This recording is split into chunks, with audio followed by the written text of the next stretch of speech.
Bonjour, ici Nicole Bordelot et bienvenue à un autre épisode de Nicole Bordelot en balado.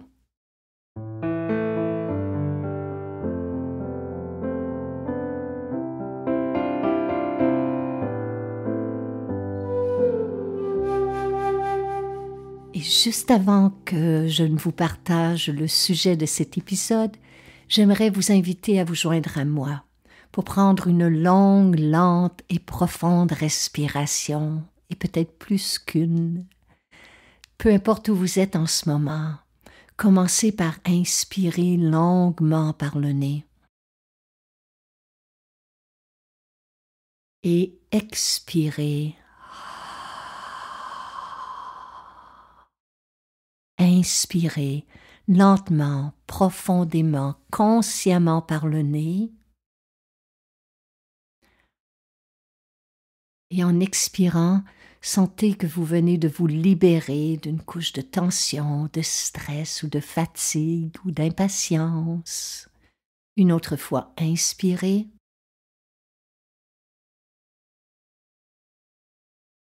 Et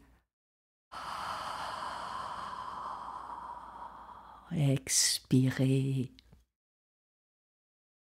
Je ne sais pas ce qu'il en est de vous, mais toutes les fois où je prends un moment au cours de ma journée pour m'offrir 3 longues, lentes et profondes respirations, j'ai l'impression que le temps se suspend.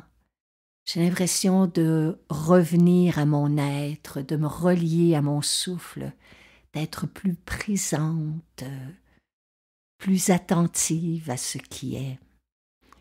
Et aujourd'hui, le sujet dont j'aimerais vous entretenir est un sujet qui n'est pas très très populaire, mais qui est vital et qui est une piste de réflexion qui peut apporter un changement profond dans notre vie. Et le sujet d'aujourd'hui est celui de la patience. Il y a une histoire que j'ai répétée quelquefois et je trouve qu'elle résonne tellement en moi. C'est l'histoire d'un disciple qui espérait atteindre l'éveil. Et il demanda à son maître « Combien de temps, croyez-vous, faut-il pour atteindre la sagesse ?» Le maître lui sourit et répondit « 30 années. » Oh, si je triple mes efforts et ma vitesse d'apprentissage, croyez-vous que moi je pourrais y parvenir en 10 ans? Dans ton cas, j'ai bien peur qu'il te faille attendre 40 ans, conclut le sage. Cette histoire, elle résonne en moi parce que ce disciple me rappelle qui j'étais il y a quelques années. J'ai souvent poussé sur le temps pour qu'il avance.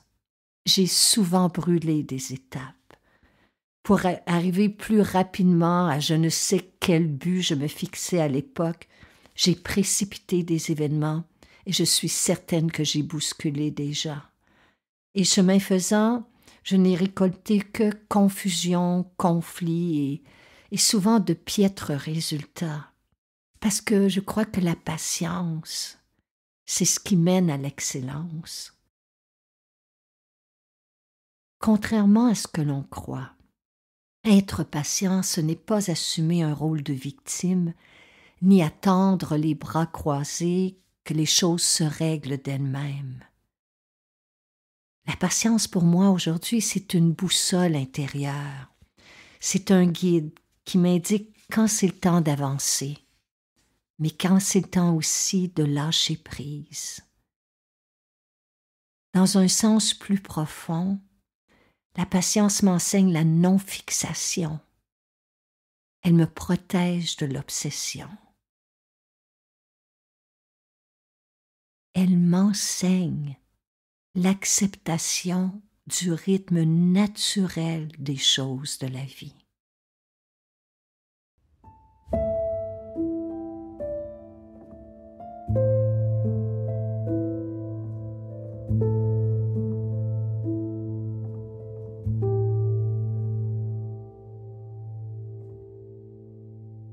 Lorsque j'étais petite, j'étais extrêmement fougueuse et lorsque je voulais quelque chose, je le voulais immédiatement.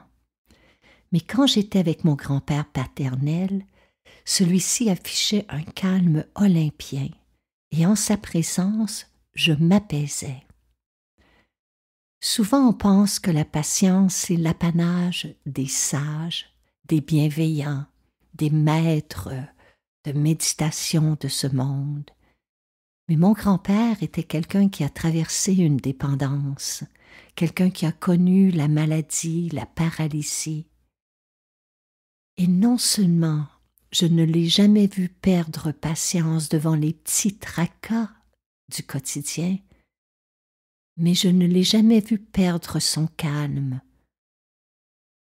devant les grandes tragédies de l'existence.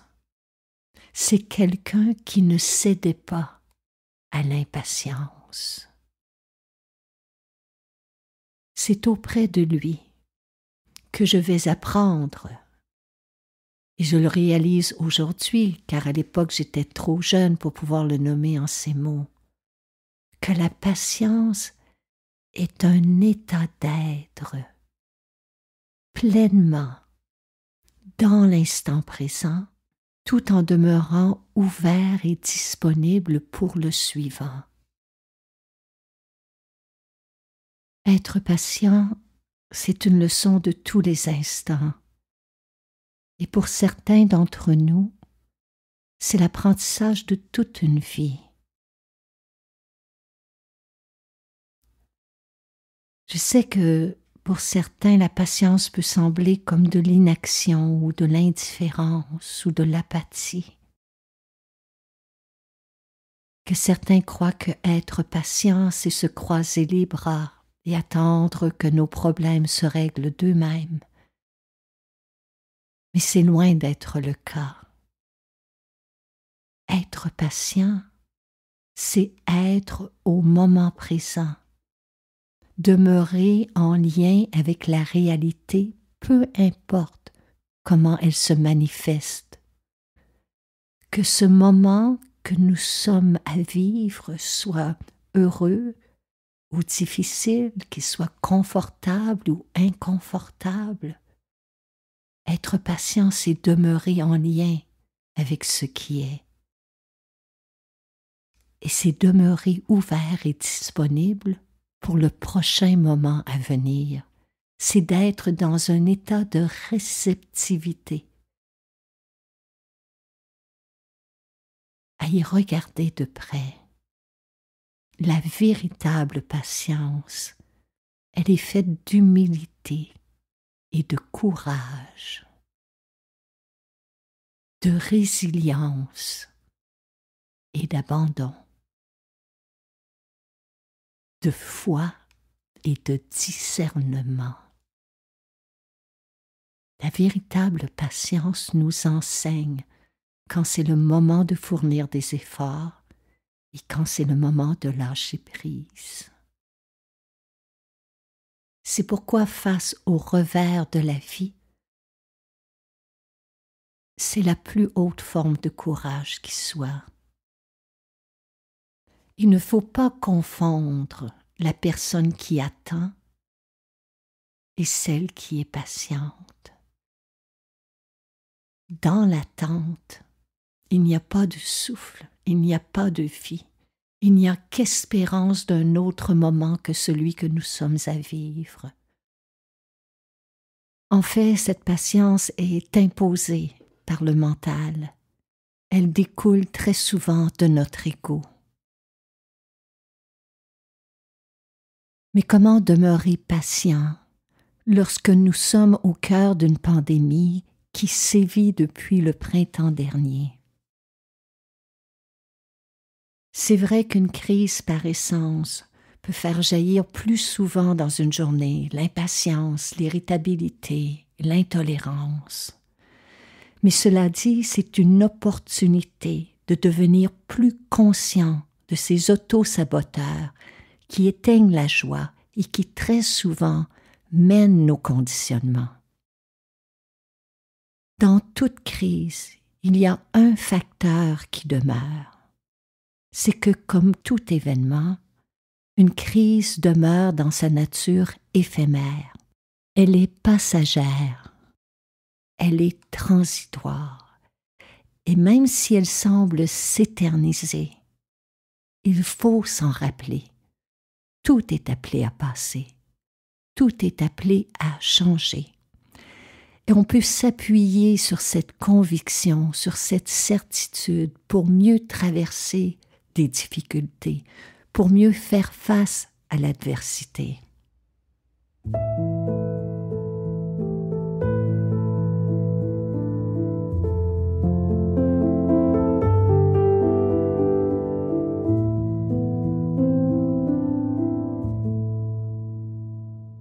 Comment arrive-t-on à un tel état d'être?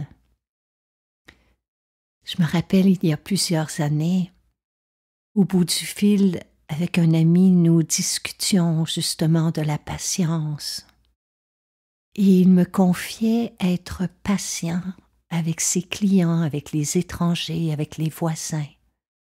Mais dès qu'il posait le pied à la maison, il était impatient envers ses enfants, envers sa conjointe. Une des premières étapes pour cultiver la patience, c'est précisément ce qu'a fait mon ami. C'est d'être capable de reconnaître comment se manifeste notre impatience. Où est-ce qu'elle émerge le plus souvent? Dans quelle situation? Dans quelle sorte de réaction? Et au fil de notre conversation, mon ami a réalisé que son impatience était faite d'avidité et d'ambition.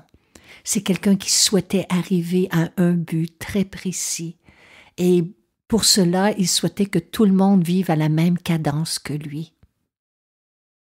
Nous vivons dans une société qui mise si fortement sur la rapidité, l'instantanéité, l'efficacité, que l'impatience est dans toutes les sphères de notre vie. Nous souhaitons que le pont se libère de toute circulation parce que nous sommes au moment de le traverser. Nous souhaitons que les files d'attente disparaissent parce que nous sommes pressés. Nous sommes si impatients d'arriver à un but que nous sommes prêts à sauter des étapes pour obtenir des résultats immédiats. Mais la patience ne propose aucun raccourci. Au contraire, elle nous apprend à ralentir. Tout ce qu'elle a à nous offrir, c'est ce moment, mais c'est ce qu'il y a de plus riche et de plus beau dans notre existence. C'est cet instant même où nous sommes vivants. Alors au téléphone avec mon ami ce soir-là, on a convenu d'une stratégie pour exercer la patience. Il a décidé que pour le prochain mois, il se pratiquerait à ne couper la parole à personne, même pas à un de ses enfants. Ce sont de petits gestes comme ça, de petits actes de courage qui font que petit à petit, on entre dans cet état de patience. Lorsqu'on décide de ne pas bousculer les autres, de ne pas précipiter les événements, petit à petit, on cède de moins en moins à l'impatience.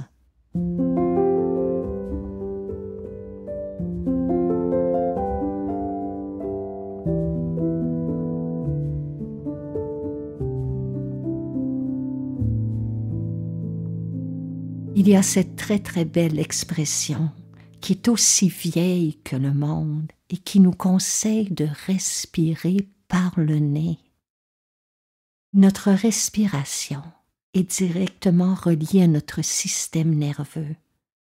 C'est par elle qu'on peut cultiver la patience. Quand on commence à respirer par le nez, ça nous permet de ralentir notre souffle.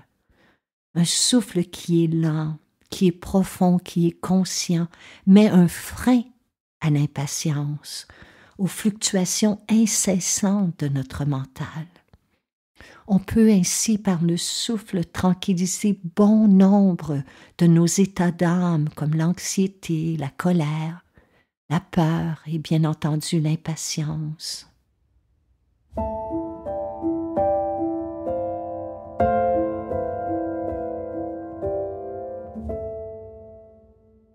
Il y a un maître japonais qui disait « Votre vie change plus de 8 millions de fois par année ». En effet, nous respirons plus de 8 millions de fois par année et chaque fois que nous respirons, quelque chose en nous se transforme.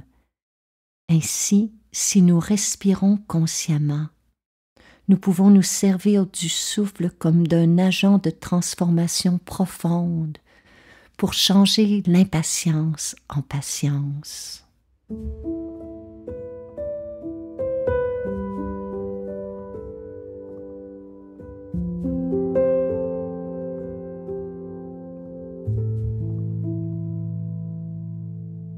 Alors il nous faudrait respirer avant de répondre trop brusquement, avant de monter le ton. Respirer pour ne pas précipiter les événements, pour ne pas bousculer les gens. Respirer avant de tirer une conclusion, de mettre fin à une discussion. Respirer pour pacifier l'esprit et ramener notre attention dans le ici et le maintenant de notre vie. Voilà comment on cultive la patience, à travers de petits gestes parsemés tout au long d'une journée.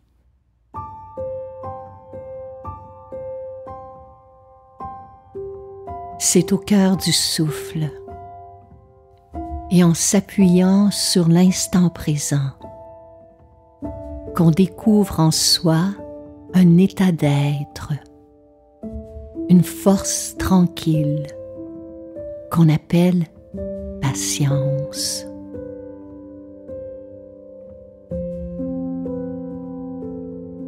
Alors j'aimerais vous laisser sur cette pensée, avec un cœur patient, une respiration consciente et une pensée de compassion.